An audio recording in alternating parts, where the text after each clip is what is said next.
Stevens read from the financial plan.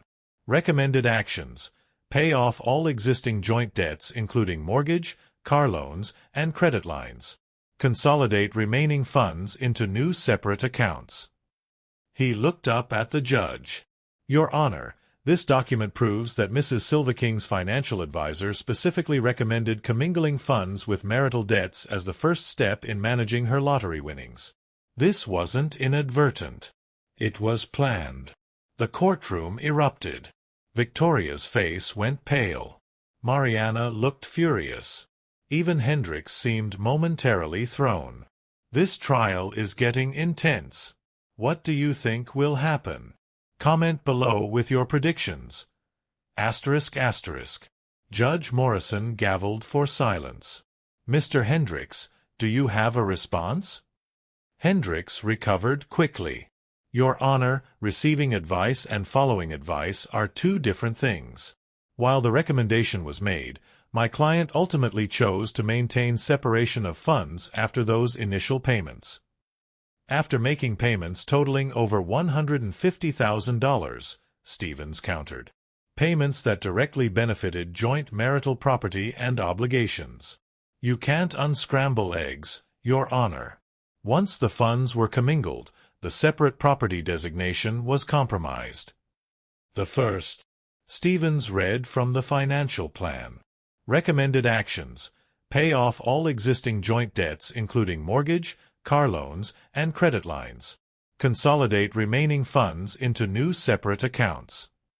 He looked up at the judge. Your Honor, this document proves that Mrs. Silverking's financial advisor specifically recommended commingling funds with marital debts as the first step in managing her lottery winnings. This wasn't inadvertent. It was planned. The courtroom erupted. Victoria's face went pale. Mariana looked furious. Even Hendricks seemed momentarily thrown. This trial is getting intense. What do you think will happen? Comment below with your predictions. ***.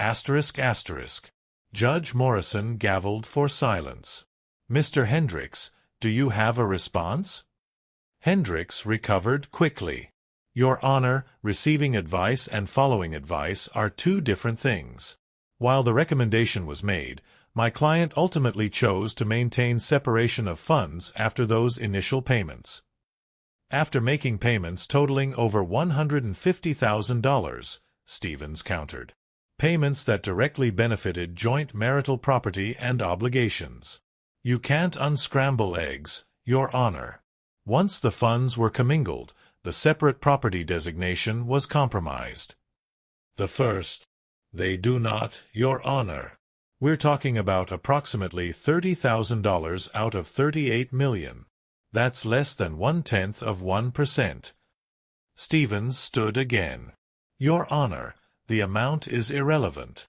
The principle is what matters. The prenuptial agreement established clear rules. Mrs. Silverking broke those rules. She cannot now claim the protection of an agreement she herself violated. Judge Morrison considered this, her expression unreadable. Roberto gripped the edge of the table, his heart pounding. Everything hinged on this moment. What do you think the judge will decide? Let us know your prediction in the comments. ***. I'm going to allow this case to proceed to full trial, Judge Morrison announced finally. The issues raised are sufficiently complex and novel that they require a complete evidentiary hearing. However, she fixed Stevens with a stern look, Mr. Stevens, you need to understand that you're facing an uphill battle. Prenuptial agreements exist precisely to prevent disputes like this. You'll need to present compelling evidence that Mrs. Silverking's actions constituted more than innocent mistakes. We're prepared to do exactly that, Your Honor, Stevens replied. Very well. Trial is set for September 15th. In the meantime, I'm issuing a temporary restraining order preventing either party from dissipating assets or making major financial decisions. Mrs. Silverking, that means no large purchases, no gifts to family members, no investments without court approval. Mr. King, that means you don't get to touch anything either until this is resolved. Are we clear?" Both sides nodded. As they left the courthouse, reporters swarmed. Stevens had prepared Roberto for this moment, coaching him on what to say. "Mr. King, do you regret marrying Victoria?" a reporter shouted. Roberto stopped and faced the cameras. "I loved my wife. I still care about her. This isn't about greed, it's about fairness. I'm asking for what's right, not what's easy. Victoria's family says you're a gold digger." "Victoria's family has never accepted me," Roberto replied calmly. "That's been clear from day one. But I built a life with Victoria. I supported her, stood by her, and yes, I believe I deserve to be treated fairly now. That's all I'm asking for." The statement was measured, dignified, and made the evening news. Public opinion, which had been solidly against Roberto, began to shift slightly. Social media lit up with debates. Some people defended Victoria's right to her lottery winnings. Others sympathized with Roberto's position. The story became a lightning rod for larger discussions about marriage, money, and fairness. If you're Team Roberto, hit that like button. And subscribe to see how this battle ends. ***. But Victoria's family wasn't done. Diego began a social media campaign specifically targeting Roberto, posting old photos with mocking captions, claiming Roberto had been secretly lazy, had failed to contribute to household expenses, had been emotionally distant. Some of it was exaggeration. Some of it was outright lies. Roberto watched his reputation being systematically destroyed online. Friends from college reached out asking if the allegations were true. Co-workers started giving him strange looks. Even his favorite coffee shop began treating him differently after Diego posted a fabricated story about Roberto being rude to service workers. "We need to fight back," Roberto told Stevens during a strategy session. "No," Stevens said firmly. "We fight in court, not in the media. Every time you respond to their provocations, you look defensive. Let them rant. Let them lie. When we get to trial, we'll dismantle their credibility piece by piece." "That's 3 months away. They're destroying me now." "Then let them," Stevens replied harshly. "Because when the truth comes out in court, when we show that every allegation was baseless, when we prove that you were a faithful, supportive husband for 7 years, the backlash against them will be severe. But only if you stay above it now." It was the hardest advice Roberto had ever had to follow. He watched his life being torn apart online and forced himself to remain silent. He endured whispers at work, lost touch with friends who believed the lies, and spent his evenings alone in his cheap motel room planning for a trial that seemed impossibly far away. The low point came in August. Roberto was eating dinner at a local restaurant when Diego and several friends walked in. They spotted Roberto immediately and began making loud, mocking comments about lottery leeches and desperate gold diggers. The other diners stared. The manager looked uncomfortable but did nothing. Roberto finished his meal in silence, paid his bill, and left. In the parking lot, Diego followed him. "You should just give up," Diego said, his voice dripping with contempt. "You were never good enough for my sister. Everyone knows it. Even she knows it now." Roberto paused with his hand on his car door. Every instinct screamed at him to respond, to fight back, to defend himself. But he thought of Stevens' advice. He thought of the trial ahead. He thought of the long game. "See you in court, Diego," Roberto said quietly, and drove away. That restraint would prove crucial.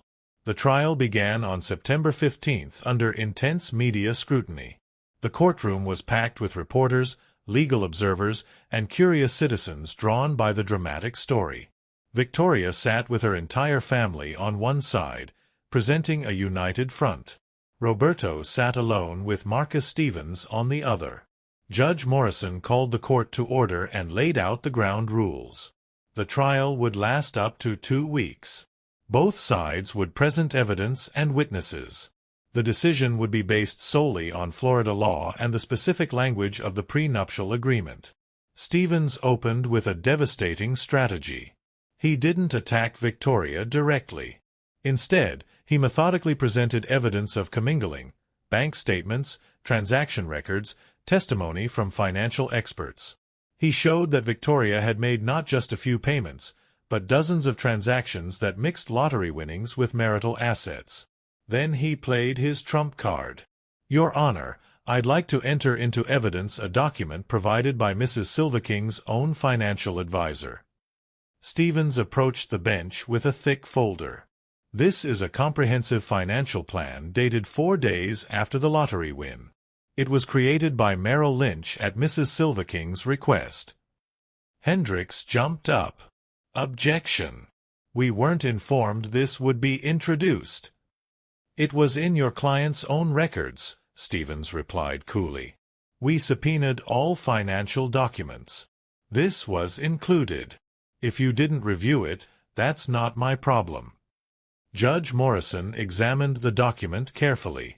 "Objection overruled. Continue, Mr. Stevens." "They've already started," Roberto said quietly. "What do I have to lose?" "Good." Stevens extended his hand. "Then we fight. My retainer is $10,000, and this case will probably cost you $50,000 to $75,000 total if it goes to trial. Can you manage that?"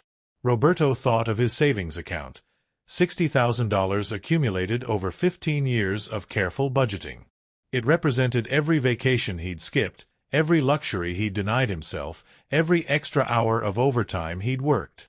"I can manage it," he said, shaking Stevens' hand. "Let's make them regret this." The legal battle began immediately. Stevens filed a motion challenging the divorce terms and demanding full financial disclosure of all lottery accounts and transactions.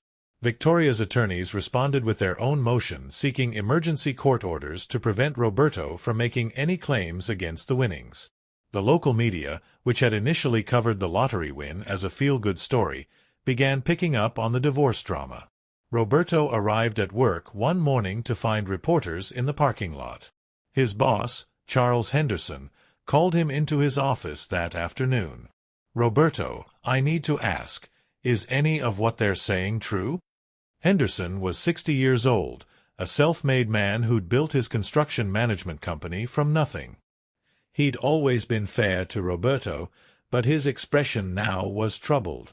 "What are they saying?" Henderson turned his computer monitor around. On the screen was an article titled, "Lottery Winner's Husband Fights for Millions He Didn't Earn." The story painted Roberto as a manipulative gold digger attempting to steal his wife's good fortune through legal technicalities. "Did you marry Victoria for money?" Henderson asked bluntly. 7 years ago, Victoria was making $45,000 a year in pharmaceutical sales, Roberto responded, his voice tight with anger. "I was making $70,000. If I married anyone for money, I married down. But I didn't marry her for money, Charles. I married her because I loved her." Henderson studied him for a long moment, then nodded. "Okay. I needed to hear you say it. Because I'm getting pressure from some of our clients. Victoria's brother works for Davison Commercial Real Estate, and they're one of our biggest accounts. Diego has been making noise about pulling their contracts if we keep you employed." Roberto felt his world tilting again. "Are you firing me?" "Hell no," Henderson said firmly. "I've known you for 12 years, Roberto. You're one of the best project managers I've ever employed. Diego Silva is a punk kid who inherited his position from his father. But I need you to understand, this is going to get uglier. Are you prepared for that? I don't have a choice. We always have choices." Henderson leaned forward. "I'm going to be honest with you. If this goes to trial, it'll be a media circus. It'll be messy and public, and some of that mess will splash onto this company. I can handle it, but you need to be absolutely sure this is what you want." Roberto thought about Victoria, Thought about that moment in the bedroom when she'd hesitated to answer whether she loved him. Thought about Mariana's satisfied smile as she orchestrated his exile. Thought about 7 years of being treated as less than by her family, enduring their condescension because he loved Victoria. Where are you watching from? Let us know in the comments.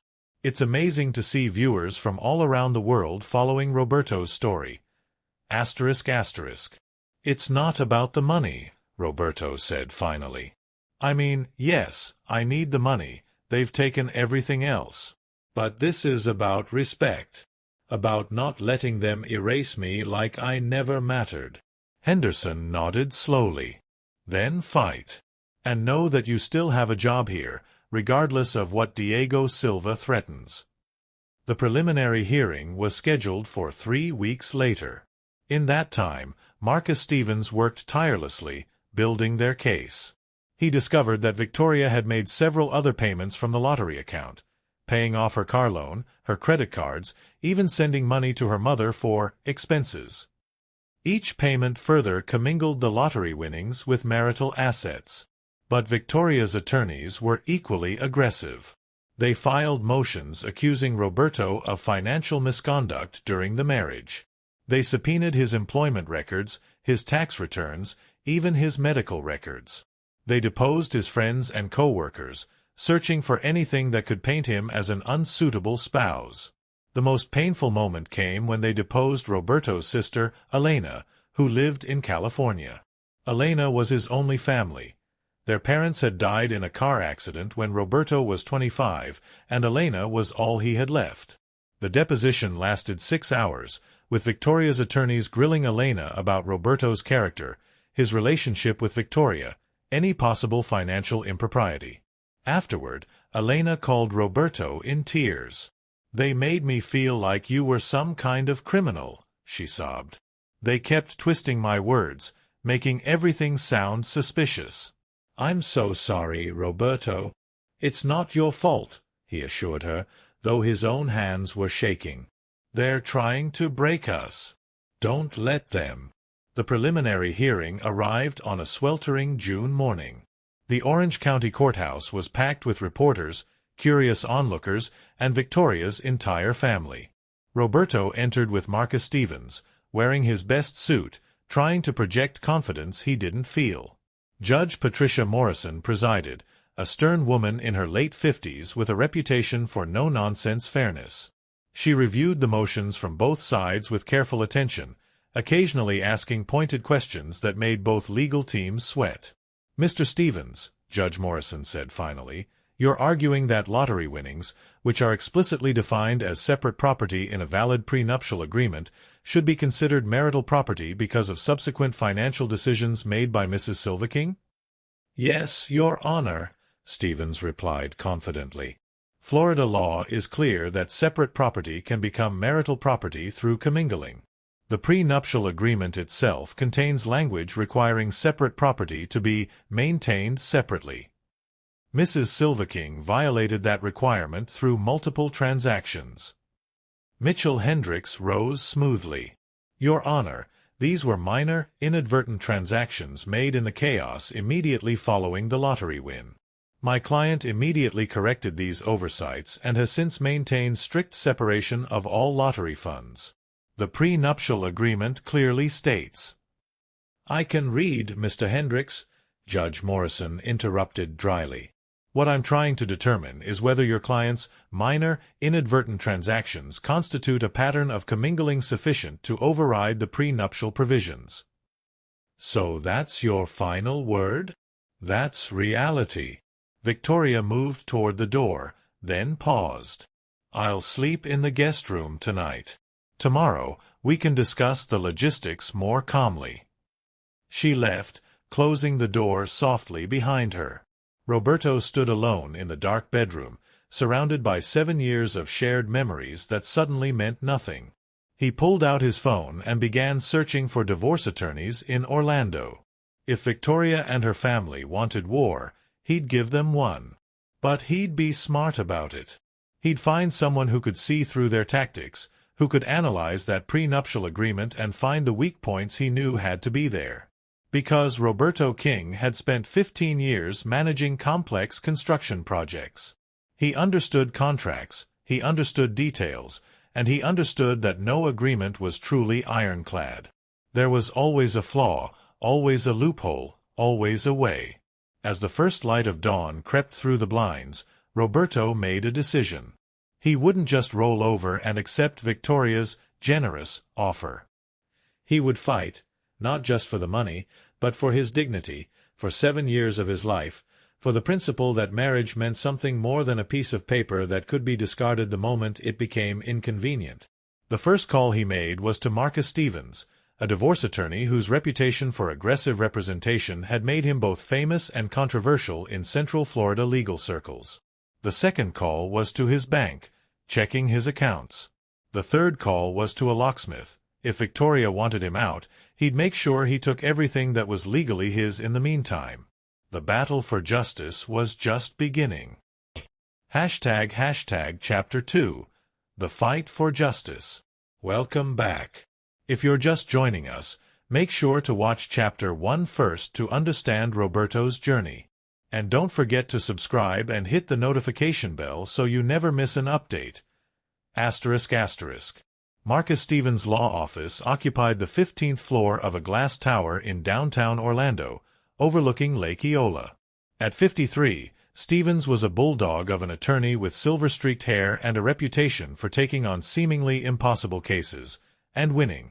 Roberto sat across from him 3 days after the lottery announcement, his eyes hollow from lack of sleep. He'd spent those 3 days being systematically erased from his own life. Victoria had changed the locks while he was at work. His belongings were packed in boxes in the garage. The bank account they'd shared for 7 years was suddenly frozen. Even his name on the utility bills had been removed. "They're trying to crush you psychologically," Stevens said, reviewing the prenuptial agreement for the 3rd time. "Classic intimidation tactics. Make you feel powerless so you'll accept whatever crumbs they toss your way." "Is it working?" Roberto asked bitterly. "Because I'm staying in a Motel 6, off Highway 192, eating fast food, and wondering how my entire life fell apart in 72 hours. Stevens looked up from the document, his sharp blue eyes assessing. "That depends on you, Mr. King. Are you ready to give up? Or are you ready to fight?" "What can I fight with?" "They're right. The prenup says lottery winnings are separate property. Every attorney I've consulted before you said the same thing." "I'm screwed." "Almost every attorney," Stevens corrected. He tapped a page in the prenuptial agreement. Section 8, Paragraph 2. "Read it." Roberto leaned forward, squinting at the dense legal language. "Both parties acknowledge that any separate property acquired during the marriage through inheritance, gift, or windfall shall remain separate only if maintained separately and not commingled with marital assets." "Do you understand what that means?" "Not really. My head's been swimming for days." Stevens smiled grimly. "It means that even though the lottery winnings are technically Victoria's separate property, if she mixes that money with your joint marital assets, if she deposits it in a shared account, uses it to pay joint debts, invests it in jointly held property, it becomes marital property subject to division." Roberto's heart began to pound. "But she hasn't done that. She's been very careful. Her lawyers are making sure everything stays separate." "Are you sure about that?" Stevens opened his briefcase and extracted several documents. "I did some preliminary investigation. Your wife opened the lottery account 3 days ago at SunTrust Bank. But according to these records, she also made a payment from that account. Want to guess what she paid?" "What?" "The mortgage on your house. $12,000, paying off the remaining balance in full." Stevens leaned back, satisfaction evident on his face. "The house that's in her name but that you both lived in, that you both contributed to, that legally qualifies as a marital asset despite being titled solely to her." Roberto felt hope flare for the first time in days. "So the money is commingled?" "As of 3 days ago, yes." She mixed lottery winnings with a marital asset. That opens the door, a small door, but a door nonetheless, to arguing that at least a portion of those winnings should be considered marital property. How much of a portion? Stephen's smile faded slightly. That's where it gets complicated. The law is murky here. We could argue for half. That's the standard in most Florida divorces.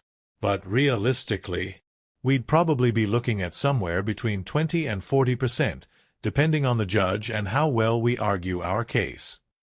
What percentage do you think Roberto deserves? Drop your opinion in the comments. And if you're enjoying this story, leave a like, it really helps the channel grow. Asterisk asterisk. That's still millions, Roberto said slowly. $7 to $15 million. It's also a brutal fight, Stevens warned. Victoria's family has already retained Hendricks and Associates. They're one of the most expensive firms in Central Florida. They'll argue that the mortgage payment was a mistake, that it'll be rectified, that the separate nature of the funds was always intended and maintained. They'll fight us on every single point. Can we win? Can we? Yes. Will we? That depends on a lot of factors. The judge, the evidence, how Victoria and her family present themselves in court. Stevens paused, studying Roberto carefully. It also depends on whether you can handle what's coming. Because they will destroy you publicly. They'll paint you as a gold digger, a leech, someone who married Victoria for money and now wants to steal her lottery winnings. They'll dig into every aspect of your life looking for dirt. Roberto thought about the past 3 days. The humiliation of being locked out of his own home. The cruelty of Victoria's text messages, each one more impersonal than the last. Diego's social media posts mocking him to thousands of followers. Mariana's interview with a local news station, carefully insinuating that Roberto had been financially abusive during the marriage. Wolf, your mother contacted us this afternoon. We understand congratulations are in order. Roberto's stomach dropped. They'd already hired lawyers. This wasn't a family discussion. It was an ambush. What do you think Roberto should do in this situation? Let us know in the comments. And if you haven't already, smash that like button. Asterisk asterisk. Mr. King, Hendricks said, turning to Roberto with a professional smile that didn't reach his eyes. I think it would be beneficial for everyone if you retained your own legal counsel. What we're about to discuss concerns the division of assets and the terms of your prenuptial agreement. Division of assets? Roberto repeated. We're not getting divorced. The silence that followed was deafening. Victoria looked at her mother, who nodded slightly. Diego crossed his arms with a satisfied smirk. Carmen typed something on her phone, probably messaging her law firm contacts. Roberto, Victoria said slowly, we need to face reality. This money changes everything. My family has been discussing options, and I think, it might be best if we consider separating. The words struck him like bullets. Separating? Victoria, 3 hours ago we were married. Now because you won the lottery, you want a divorce. Don't make this harder than it needs to be, Mariana interjected. You should be grateful Victoria is being civilized about this. Many women would simply have you removed from the house immediately. Aaron Wolf, the younger attorney, opened his briefcase and extracted several documents. Mr. King, we've prepared a preliminary separation agreement. It's quite generous, considering the circumstances. Mrs. Silverking is willing to offer you $50,000 as a settlement, along with 30 days to vacate the premises. Roberto's hands shook as he stared at the papers. 50,000? We've been married 7 years. And you signed a prenuptial agreement that clearly states lottery winnings are separate property, Wolf responded coldly. Frankly, you're not entitled to anything. The 50,000 is a gesture of goodwill. This house is in both our names, Roberto said, grasping for anything solid in the chaos engulfing him. "Actually," Carmen interjected, "if you check the deed, the house is in Victoria's name only. You're listed as a resident, but you're not on the title. Mom insisted on that when they bought it 5 years ago." Roberto turned to Victoria, searching her face for any sign of the woman he'd loved. "You planned this? You've been planning this?" "Don't be ridiculous," Victoria snapped, her patience clearly thinning. "I didn't plan to win the lottery. But now that I have, I need to protect myself and my family. You should understand that." "I am your family," Roberto said desperately. "No," Mariana said firmly. "He is not. He was never good enough for you, Victoria. Now you have the means to correct this mistake and find someone worthy of you." The cruelty of the statement hung in the air. Roberto looked at Diego, who was filming the entire conversation on his phone with obvious satisfaction. He looked at Carmen, still typing away, probably documenting everything for legal purposes. He looked at Lucia, who at least had the decency to appear uncomfortable. And finally, he looked at Victoria, his wife, the woman he'd supported through her career changes, comforted through her father's death 3 years ago, celebrated with during her successes, the woman he'd trusted with his life. She looked away. "I need time," Roberto said quietly. "I need to think." "You have until the end of the month," Victoria responded. "After that, if you haven't signed the separation agreement, we'll file for divorce and let the courts handle it. But trust me, Roberto, you'll get far less that way." Hendricks handed Roberto a business card. "Mr. King, I strongly advise you to consult with an attorney. This doesn't have to be adversarial. Your wife is being quite reasonable." Roberto took the card mechanically, his mind reeling. Reasonable. $38 million, and they were offering him $50,000 in 30 days. 7 years of marriage, and they wanted him gone before the month ended. "Get out," Diego said suddenly. "You're not needed here anymore." "This is my home," Roberto replied, his voice hardening. "For 30 more days," Carmen reminded him. "After that, it's trespassing." Victoria touched her mother's arm. "Let him stay tonight. We can work out the details tomorrow." "Generous as always," Mariana said sarcastically. "Fine. But Roberto, understand this. The money is Victoria's. The house is Victoria's. You have no claim to any of it. The sooner you accept that, the easier this will be for everyone." The lawyers left with promises to send formal documentation the next morning. Victoria's family remained, celebrating and planning, talking loudly about trips to Europe, new cars, investment properties. They spoke as if Roberto wasn't there, as if he'd already ceased to exist. Roberto retreated to the bedroom, their bedroom, and sat on the edge of the bed in darkness. Through the walls, he could hear champagne corks popping and laughter echoing. His phone buzzed. Text messages from friends who'd seen the news online, congratulating "you guys" on the lottery win. He didn't respond. This is just the beginning of Roberto's journey. Subscribe to see how this incredible story unfolds. Around midnight, Victoria entered the bedroom. She'd changed into casual clothes and removed her makeup. In the dim light from the street lamp outside, she looked like the woman he'd married. Softer, more familiar. "Roberto, I don't want this to be ugly," she said quietly, sitting on the opposite side of the bed. "Then don't do it," he replied without looking at her. "You don't understand. My family—" "Your family has hated me from day one," Roberto interrupted. "They've been waiting for this moment, Victoria. An excuse to get rid of me. And you're letting them. It's not that simple."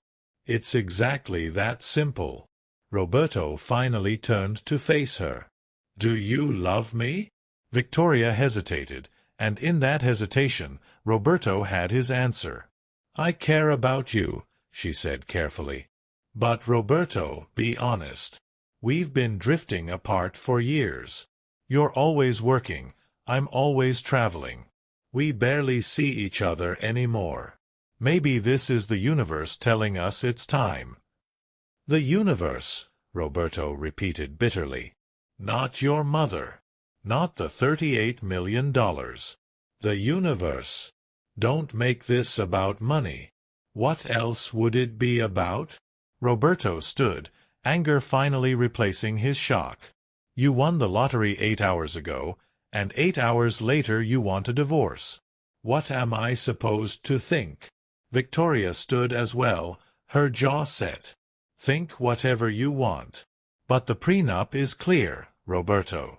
I've already spoken to 3 different attorneys, and they all say the same thing. You have no legal claim to this money. Fighting me will just cost you whatever settlement I'm willing to offer. The Florida sun beat down mercilessly on Orlando's International Drive as Roberto King maneuvered through the afternoon traffic.